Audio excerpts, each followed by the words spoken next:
Welcome back, everyone. How's it going? We've got another great conversation with Trita Parsi in store. Trita is the Executive Vice President of the Quincy Institute and the writer of, I think it's just called the Trita Parsi Substack, right, Trita? But yes, we're streaming to you live on YouTube, X, and Substack. So if you're any one of those, then of course check out our writings and support our work if you find what we have to say interesting. But Trita, we've got a all-out economic war on our hands by the looks of it. I was speaking with a couple of economists yesterday, and one of the main things I think that comes to mind for this is secondary sanctions and the potential spillover effects for China specifically. So what I'm interested to hear from you is, of course, any initial remarks, but of that angle especially, and then we can go into some more other details. Yeah, I mean, look, there definitely is a desire to give the impression of a major economic warfare component now, going from kinetic action to sanctions. But the degree to which the administration actually is going to go out of its way to enforce some of these secondary sanctions, I'm frankly a bit skeptical about. I think there's more bark than bite. Not that there can't be bite, not that there won't be some bite, but not the type of level of bite that will bring about the changes that they're looking for, and not necessarily even an intent to go that far. And the reason why I say this is because they know very well that if this starts ending up really costing the Iranians intensely, the Iranians will counter-escalate. And for that counter-escalation to take place right before the midterms, I don't think is necessarily what they're looking for. I think what they're looking for is to give the impression that they have the edge and then create a scenario in which there is more pain on the Iranian side than it is on the US side, sustain that status quo until the midterms, and then afterwards, perhaps the US itself will do an escalation, but not anything before that. And as a result, there's a lot of huff and puff, but not necessarily an equivalent bite. Because if you would have that equivalent bite, you would have to go after China. You just cannot do this effectively without going after China, given how large amount of Iranian oil is going to the Chinese and other things as well. And I just don't see the United States being in the mood right now for picking that fight with the Chinese, particularly mindful of the fact that it is very much thanks to the Chinese that the US did not end up in a much worse situation. It is the Chinese that ensured that the oil prices never really went that much above 120 and stayed around 100 and didn't go much above that because of the manner that they changed their consumption and their energy sources. They didn't do it to help the US or to undermine Iran. They did it because it is in the Chinese interest to make sure that the global economy does not slide into a recession.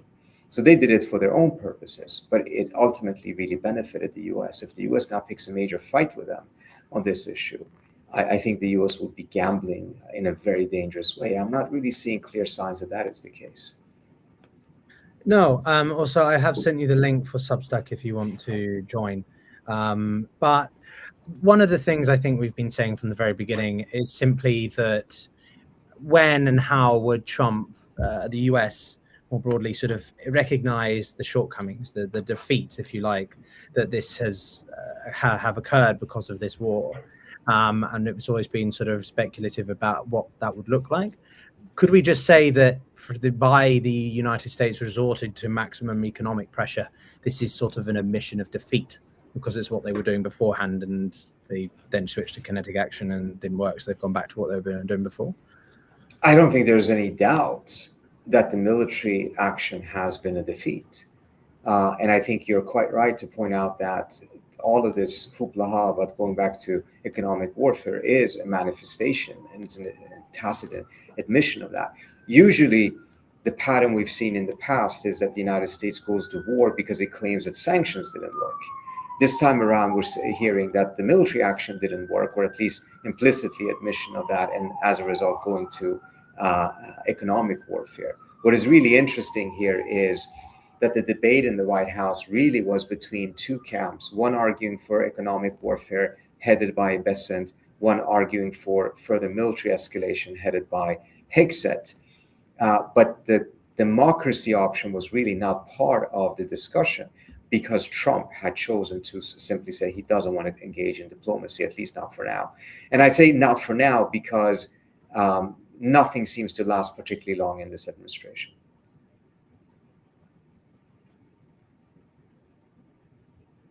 I think you're on mute. Yeah, sorry, it does that occasionally.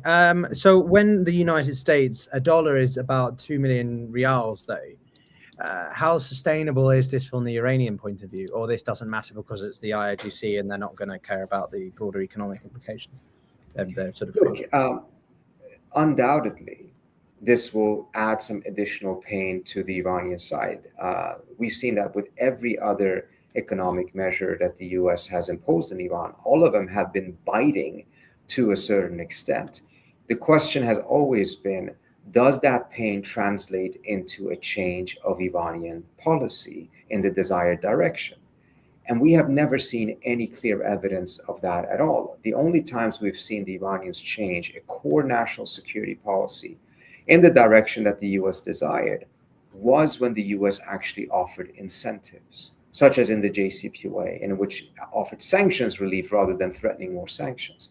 But every time the US has escalated, the Iranians have counter-escalated. There's hardly any exception to that. And I don't see any signs as to why, particularly mindful of the fact that when you listen carefully to Bessent, you read his op-ed, you see the statements coming out of the White House, what are the demands with these sanctions? What is it that the US says Iran has to do in order for these sanctions not to be imposed or for them to be lifted? Nothing has been mentioned, which then leaves the Iranians with the impression that these sanctions are just there in order to get rid of the regime, particularly when you couple it with the very neoconservative language that Bessent used in his press conference. I mean, it's really a return back to that type of an era. So if the choices for the Iranians are to resist or to surrender, we have a very clear pattern here as well. The Iranians will not surrender. They will resist. They will counter-escalate. And reality is they still have very formidable counter-escalation options.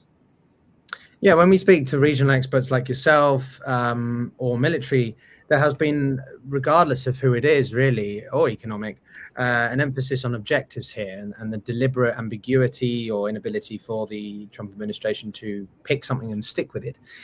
Bessent's comments at the beginning of the week about regime change have obviously got for some reason, I don't really understand why, attention again. Are we reverting back to that? Or is it a case of they're just saying whatever it is to sort of keep it look as though they've got the finger on the pulse and the pressure on point? I think, frankly, what you have is a more dangerous situation. I think you actually have a scenario right now in which the president doesn't have any goals. He hasn't articulated anything. He has not made it clear to his negotiators of what it is that he wants to see the Iranians do. And as a result, we're just seeing a lot of lashing out, winning time, hoping for a miracle type of an approach right now. It is very unusual for the United States to issue these type of press conferences and claim that these are the toughest sanctions ever without any objectives. Even when it came to the maximum pressure sanctions that Trump himself imposed in 2018 and 2019, there was a list of, 13 points that Mike Pompeo put forward as demands that the US had in order for those sanctions to be lifted. We don't have anything even close to that. And I think is reflective of the fact that there isn't a decision in the White House of what it is at this point that they want to achieve and that is deemed to be an acceptable outcome. So I think we're operating in fantasy world essentially at this point. The other element to this is obviously the internal dynamics of Iran, and we've had a couple of interesting takes here from Ali Vez and Alan, but I'm curious how you sit on this, which is the continued variancy of opinions or positions within the government itself, the parliament and stuff. On the I think it was Bezeskian's comments in recent days raised a few eyebrows compared to the more hawkish members of the political elite within the country. Do you have any, I don't know, anything of note there that is worth focusing on more than what others say? Because a lot of it can be noise, right? There is my understanding is this, there is a debate inside the system, which is not surprising in and of itself. They're not a completely unified system. They have differences. I think oftentimes in the West, we tend to overstate those differences or read into things that we would like to see. Oftentimes, there's less than meets the eye. I'm not saying that that's not necessarily the case here. What I think has been the debate, however, is whether the Iranians should counter-escalate now or whether they should give more time for the current status quo, even before these measures, to take effect to see whether the United States is going to come back to the memorandum of understanding.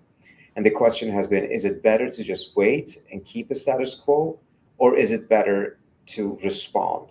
And so far, the winning side is that they're not going to lash out now, that they're going to wait and see. That doesn't mean that they won't counter-escalate down the road. It doesn't mean that they're putting all of their eggs in that basket. But right now, the debate has led to a scenario in which they are waiting to see if the U.S. is going to come back to the MOU. You saw that there was now intensified negotiations with the Omanis that have reached some sort of a conclusion. They're going to take that to the rest of the GCC and then take it to Washington to see if Trump will agree to it or not. And here's another element of all of this. This policy of waiting, as well as these statements in which the Iranians say that they should negotiate from a position of strength and it's better to negotiate, serves more than just one purpose. It, on the one hand, reflects what has been debated inside and what has essentially been concluded. But it also puts the Iranian government in a position in which, if there is a return to warfare, they can say to their domestic audience that they were flexible, that they were trying to avoid that scenario, and that it is because of American intransigence that war erupts again. Whereas if they were taking too strong of a rhetorical position publicly, and there was a return to war, they could end up in a scenario in which the benefit of having fought a defensive war to a certain extent would be lost, because the population would conclude that this continuation of this war, which is very frustrating, obviously, for the civilian population, is partly the fault of the Iranian government itself. So for them to come out and rhetorically signal that flexibility both serves as a message, a signal to the US side, but also to the domestic audience to prepare themselves in case it doesn't happen. And if it happens, then they have also prepared the ground for some degree of flexibility that would come from the Iranians at the negotiations itself. Over here, I think the tendency is to say, oh my God, they're at war with each other, et cetera, et cetera. This is a sign that the system is about to collapse, et cetera. We've heard this several times before, and sometimes it's true. Sometimes it's reflective of even deeper divisions. This time around, I don't see it. No, I think it's pretty clear the Iranians have always operated with proportionality as their first primary point of means, right? Precautionary in certain means of kinetic action, but proportionality in terms of the broader strategical approach. And certainly they balance diplomacy with a willingness to resort to kinetic action if needed. But again, very horizontally in that escalation ladder sort of metaphor. But certainly on diplomacy, we've seen quite a lot of it in recent days. Some high-ranking officials. Can I just say one other thing on this? I think, frankly, what the Trump administration has done for its own purposes, and perhaps just because of the frustration of Trump at this point, but to go out and say, I've instructed my diplomats not to talk to the Iranians any longer.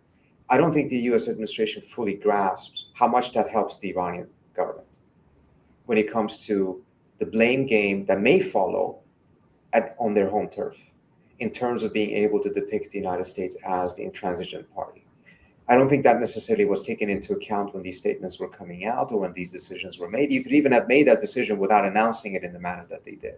But I think this directly plays into the hand of the Iranian government.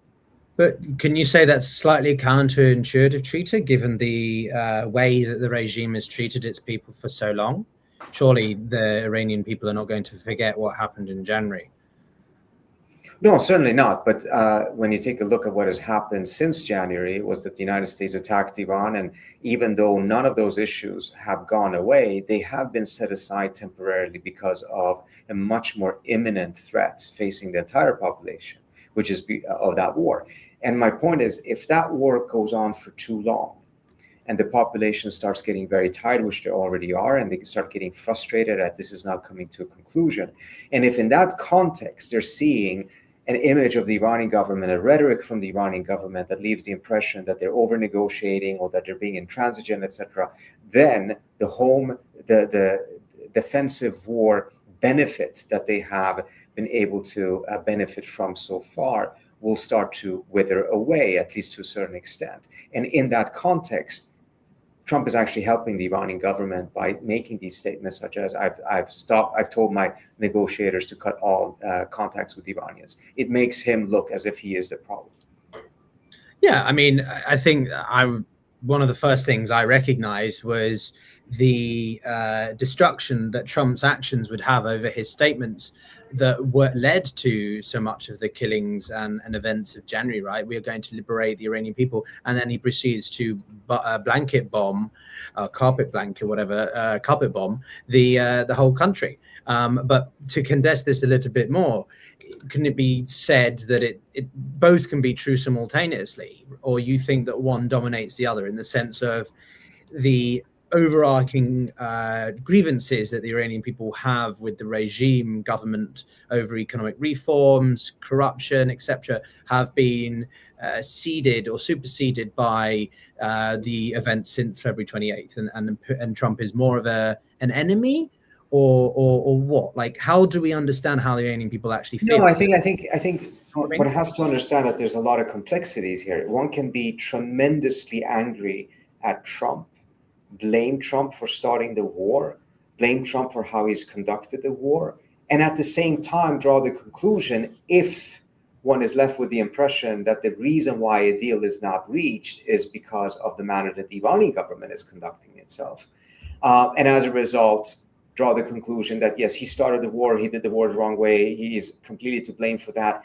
But this could have ended if the Iranian government had acted differently. And I think this is something that the Iranian government is not insensitive to. One can say, yes, they don't care that much about public opinion, etc. I actually think they do. Not as much as many of us would want to, but I think they're very aware of that. For instance, when Ali Akbar Saleh, who was the foreign minister back in 2012, when he tried to convince the then supreme leader, Ali Khamenei, to agree to a secret negotiation in Oman, that eventually led to the JCPOA. As he told me himself, as I interviewed him for one of my books, the winning argument with Khamenei ended up being that if this goes to war, we have to show the public that we did everything we could to prevent that war. And that argument enabled him to get a green light to start those secret talks in Muscat that eventually led to the JCPOA. Now that's how you do a promo, by the way, mentioning the importance of that moment. And then I didn't even mention the book. The book is no, that's definitely worth it. I'm definitely going to check that out. But and just whilst we're saying it, Henrique's got the right idea. Everyone do like, subscribe if you want. We're on the way to 200k, and support Drew John's Substack as well if you're watching from them. But of course, I want to return to the diplomacy route for a moment, because we have seen, as we say, the Iranians are good at doing this in tandem sort of thing, keeping every option open. I think it's one article I was reading, which is largely how I call it, cautiously calibrated, right? Pragmatism, cautiously calibrated pragmatism from some analysis in Al Jazeera. And I like that framing, because at the moment, these officials met in Pakistan earlier this week. Pakistan delegation in Tehran this week.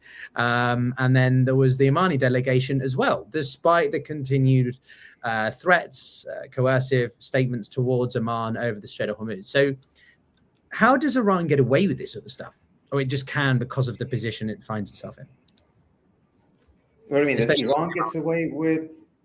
Well, how does Iran get away with threatening the Omanis with kinetic action or whatever, but then they're hosting the delegation in Tehran at the same time? Remind me, when did the Iranians threaten the Omanis with kinetic action? Because I do remember Trump twice threatening to bomb the shit out of the Omanis. Yeah, they bombed the shit out of them. The Iranians have been emphasizing that they will be tough on Oman. That was some earlier comments that I saw in another article. Yeah, I mean, the Iranians definitely have said they will escalate horizontally. I don't recall a specific threat to Oman that was also, not that Trump's was very specific, except that it was very explicit. Look, the Iranians and the Omanis actually have a very strong historic relationship, the best one between any of the states on the GCC side and the Iranians. It goes back historically. Oman has been a trading hub. It's part of the reason why its culture is actually quite different from the rest of the peninsula. And in the 1970s, it was the Shah of Iran who actually saved the Omani Sultanate when there was an uprising, and Iranian troops intervened and helped put it down. And if I'm not mistaken, about 700 Iranian soldiers were killed. And that was, of course, during the time of the Shah, but the depth of that relationship is longer, and as a result has resulted in a situation in which even today, they are, even under these terrible circumstances, there's a complexity to their relationship that makes it very difficult to just move everything towards enmity. Moreover, they have a common interest, and this is oftentimes forgotten. The Omanis benefit from an arrangement in the Strait of Hormuz in which the two sides, Iran and Oman, are managing the strait and even collecting fees. Because at the end of the day, the Iranian line, and the Iranians are not signing on to UNCLOS, the UN Conventional Law of the Seas, is that there is no international waters in the strait. It's just Iranian territorial waters meeting Omani territorial waters. The Omanis have signed on to UNCLOS, but nevertheless, if this arrangement were to finally be established, it would dramatically strengthen Oman's position within the GCC. Now, the Omanis have been very humble, and they've said that if there's fees, they would share that with the other GCC states. The Iranian position is that the fees would only be between Iran and Oman, and then what Oman does with its share, it's totally fine with the Iranians, but it's not going to be divided between 7 or so states. So the Omanis have commonalities with interest with the Iranians, which is part of the reason why they were the ones who came with a proposal for a joint management of the strait. They were the ones who came with a proposal that instead of tolls, it would be environmental service fees, which is also referenced in the statement that the Omanis released yesterday, saying that that will be on the table for a final agreement. This is also why, incidentally, why Trump has twice threatened to bomb them and Rubio has threatened to sanction them, because they keep on coming up with compromise solutions that are inconvenient for the Trump administration, who wanted to drive things in a different direction. So is this a problem between Iran and Oman? Certainly. Are Iranians frustrated that Oman has been pressured, in their view, to adopt a position in these negotiations that is not really Oman's original positions, but a position that is more of a GCC plus America position? The Omanis are essentially proxy negotiators for the United States. They are frustrated by that, but they also fully understand why that is happening, given the threats that the Omanis have faced now from the United States. Yeah, I think Oman is one of the few countries I've been to in the Middle East, and I've always been fascinated by its unique historical trajectory with the Badi part. I think a lot of people overlook that element in how it defines the country's foreign policy compared to what Shia or Sunni. But also the fact that there have been, I don't like using these quips, but Switzerland of the Middle East, right? So intrinsically important towards the diplomatic engagements between these two sides over the years. But for Trump to throw them under the bus as well, it is so strategically short-sighted, not that we should be surprised.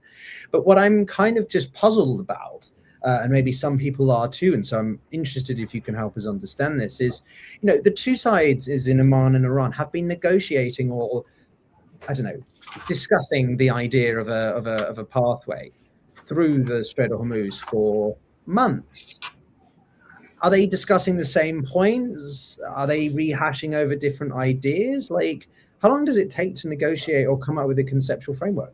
Is it all because of the bottom line is, I don't think that the problems have been between Oman and Iran. The problems have been whether the US and the rest of the GCC would agree to what the Iranians and the Omanis earlier on agreed upon. And it's a question marks now as well. So for instance, what the Omani-Iranian proposal appears to be at this point is, yes, the strait will be open, but I think the Iranian understanding is that will not happen unless there is a simultaneous lifting of the blockade. And I think the Omanis are hoping that the Iranians will agree to open the strait and then the US would follow. And I find that a little bit difficult to believe. The issue is not what will happen. The issue is the sequencing of what will happen. And perhaps there's some way to be able to make sure that the sequencing is such that Trump can say that Iran took the first step, but nevertheless, the second step follows so quickly, so it really doesn't matter. But even if that is resolved, and I've had conversations with Omanis about this yesterday in regards to their negotiations, I'm still worried about a completely different thing. Let's say they manage to get the GCC states and Washington to go along with what they have negotiated with the Iranians. And let's say the Iranians are even flexible and allowing Trump to say that the Iranians take the first step and the subsequent lifting of the blockade will happen, but it will not be instantaneous, and the Iranians will be fine with it. I still don't think that that will work, because that would mean that the Iranians are giving up their main leverage, the Strait, in return for an MOU minus Lebanon. And that I don't think is going to work, because so far the Omanis are not negotiating with the Iranians about Lebanon. And the Lebanese part of it is completely left out at this point, and it's going to be a huge issue. And I don't think that's going to get resolved until the US and Iran talk to each other directly. And that's where the Iranians right now are saying they're not going to talk to the US unless the US comes back into the MOU. The US is not saying that it's not going to talk to the Iranians at all, with no conditions. And it is going to be a major problem. So even if the Strait is resolved, we're not really going to have the MOU again unless Lebanon is resolved. And I'm just not seeing any real actions on that front right now.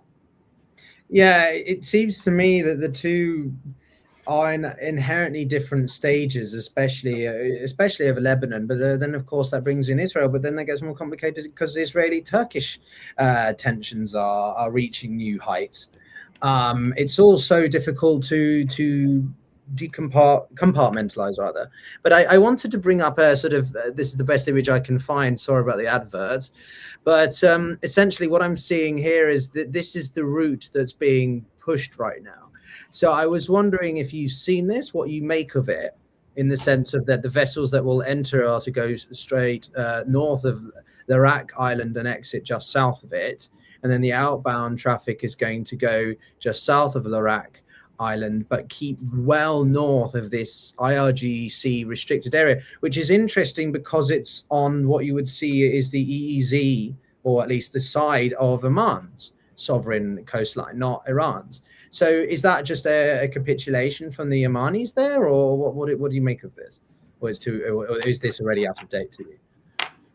I'm not so sure that is a capitulation, to be frank with you. I could suspect, I'm speculating now, that from the American side, there might be some sense of benefit here, because if there's not a lot of traffic through that area, the US side might then be able to use the southern corridor during this period to further fortify it, which is what they were trying to do during the MOU, fortify it to make sure that it would become a safe channel that the Iranians would not be able to touch.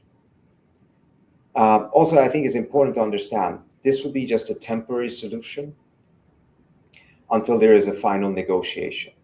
But how can this change more than, it's not like we're working with loads of land here. It's it's kind of where it's a choke point. So how much different could this temporary thing be? What, because there's a toll near this section? The final solution could end up becoming a solution in which the entire strait is used.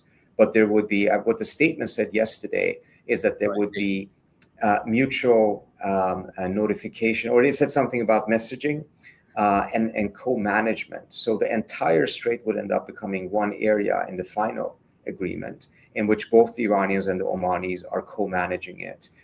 Traffic that goes through is messaged and notified to both sides. Some of these ideas were on the table a long time ago as well. I can see the Iranians at the same time being very happy about this approach as well, because the amount of traffic that likely can go through those two lanes is less than what can go through if you only use the southern channel. And that dramatically reduces the, and I don't know if the VLCCs can go through that. So this would be something that even if the strait is technically open, the traffic would still be more limited than what it has been. So there's different interpretations of this. And again, I want to be very clear. I'm speculating on this, so I don't have any particular information. No, that's understandable. But just to share this one. So this is an article from a few months back. Look at the distinction of proposals by these three, or whatever, by these two, right? So the blue is the pre-war, as in normal, what should be, as in just sailing through a body of water, no problem. Everyone, let's remember what it is. We're literally just talking about boats bobbing through water. The Omanis have suggested this one quite a few times, if I remember correctly. But this is largely the Iranians, and all this area is the IG restricted zone. So doesn't that, again, to be a bit provocative here, but doesn't that demonstrate a largely capitulation by the Omanis to the Iranian suggestion? The reason I would resist that conclusion is I find it very hard that the Omanis would agree to something that they know has no chance of being approved by the United States. And the reason I say this is because the Omanis have been under so much pressure from the United States to negotiate in a fashion that is compatible with American interest. So if the Omanis agree to this and take it to Washington, and essentially it's dead on arrival, the Omanis would only hurt their own ability to continue to be a negotiator in this. Obviously, because of their control of the Southern Strait, they're still going to have a very strong position in any such negotiation. But nevertheless, they worked hard to be able to regain this position. They were the ones who negotiated before the war. They came out and revealed what had agreed upon during this, or what was on the table. This really upset Trump, and they were back, out in the cold. They managed to work their way back in, and then they got threatened to be bombed. So I just have I have a hard time imagining that they would do something that actually would be dead on arrival in Washington, which is why I'm saying there must be something more to this picture than just those lanes. So it seems to me like we are largely deviating away from any form of kinetic war to largely now just economic metrics, coercive diplomacy like that. But one piece I did read, and I'm kind of curious from a speculative point of view for you, is the Rack Island. Is this something that the Trump administration could try to leverage, try to occupy, along with Karg Island, or is that a scenario that's completely ridiculous and nowhere near likely? Look, whatever island the U.S. may have looked at, the conclusion ends up becoming quite similar. Yes, you can take the islands. Keeping the islands is a completely different story because you're stationary. The Iranians can just rain missiles on you. You don't have enough capacity at this time to be able to have the type of force protection that you would need for the soldiers that would be on the island. And at the end of the day, the islands are not necessarily crucial for why the Iranians have such control over the strait. So you're not really making a huge dent in their strategic capabilities, but you are exposing yourself to a massive amount of risk, including casualties and American soldiers being killed. This is what has prevented the U.S. from taking any of the previous islands. I don't see why it would be different for this one. So we have seen the U.S. sanctions, Trump has claimed by CNN, just reading an IVE update, will win the war over Iran as oil prices sink, though. So I know you're not purely an economist, Trita, but when we see oil and confidence in markets continuing to respectively go down and go up in terms of, all-time highs on the NASDAQ or whatever, why is that happening to you? We've got mining continuing to happen in the Strait of Hormuz. It's getting worse, not better. It's going to take ages to demine it in any hypothetical post-war scenario. Is this the confidence is that Trump's just going to have to capitulate after the midterms, and therefore this gives the markets confidence? I think you put your finger on something extremely important. I cannot recall a single time in which the United States has declared a sanctions regime of the magnitude that Trump announced this time around, which essentially is the biggest ever because they call it D-Day, which is bigger than maximum pressure, which apparently is bigger than crippling sanctions from the Obama era, et cetera, et cetera. To have that and then see oil prices come down. What does that tell you? It tells you that the press conference left the markets with the impression that this was all huff and puff and very little bite, particularly when Bessent says, well, I'm not going to do anything to sink the global economy. Well, right there, you have the answer. When he says that, it says he's actually not going to take really strict measures, because those measures that could put a lot of pressure on Iran, again, I don't believe those pressures even would cause them to capitulate, but even just adding that really deep pressure would require taking on Chinese trade with Iran. And that would carry the risk, as I said earlier on, of the Chinese shifting their policy in a manner that would be tremendously detrimental to the US and the global economy. And we've also seen something that is very, very important. The Chinese have said that they are not respecting these sanctions and they don't accept them.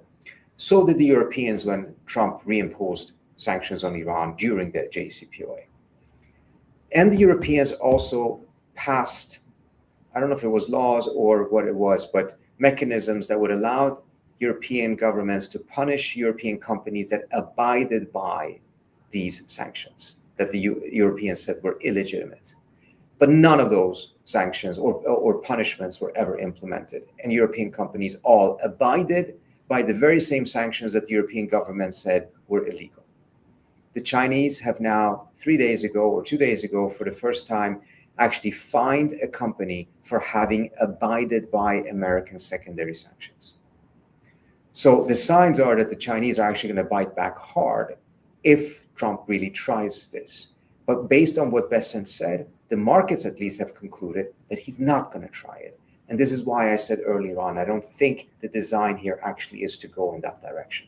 The design is to bark really loudly, not bite that hard, and then try to create a scenario in which the status quo is more painful to Iran than it is to the US, but not so painful that the Iranians counter-escalate, and then keep the status quo at least up until the midterms, and then after the midterms, many other things can happen.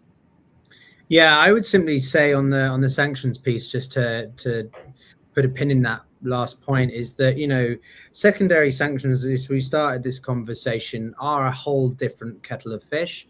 Primary sanctions, which are largely related to OFAC and enforced by things like fines or seizures of US-held assets. Secondary sanctions heavily rely on the importance of the entire US financial system and the dependency of the US dollar as the global reserve currency. Now, that's not going to change. The reserve currency is not shifting to the renminbi or something, but certainly when you overutilize the dollar as a weapon, as Trump has liked to do. I mean, lots of presidents have liked to do, but Trump more than anyone, tariffs and so on, it leads to a real backlash. And I think that the fact that the Chinese are doing this, unlike, say, 6 months ago, where they just complied with the threat of sanctions over Russia with Ukraine, shows you just how bad I think this could bite the US administration in the future. But I guess sort of treated to leave it this time around, and look forward to speaking with you in next week or something soon, is what to look out for. What do you think might happen versus what do you think you prefer to see happening, aside from just peace? Well, what I think will happen is that after a couple of days, it will become increasingly clear that there's going to be some ramping up of pressure, but it's not going to be as dramatic as the administration says. And then a lot of the focus is going to be on whether these agreements that Iran and Oman are negotiating will get approval by Trump or not. But I think the administration's preference is to just keep a status quo. I think Trump just genuinely doesn't want to deal with Iran right now. And what I would look out for is if you suddenly start seeing indications that the sanctions or the implementation have gone beyond that, because that's when I think the incentives for the Iranians will be to counter-escalate. But even then, the question is whether they will counter-escalate at the moment or whether they will wait a little bit and do so closer to the midterms in order to have maximum impact in terms of damaging Trump. All right. Good point to end on, and food for thought. But everyone, thanks very much for watching. Do subscribe to Treater's Substack if you haven't, and of course subscribe to mine and YouTube for the latest updates and conversations with Treater and many more on around. But we'll see you all next time. Take care. Thanks so much, Bill.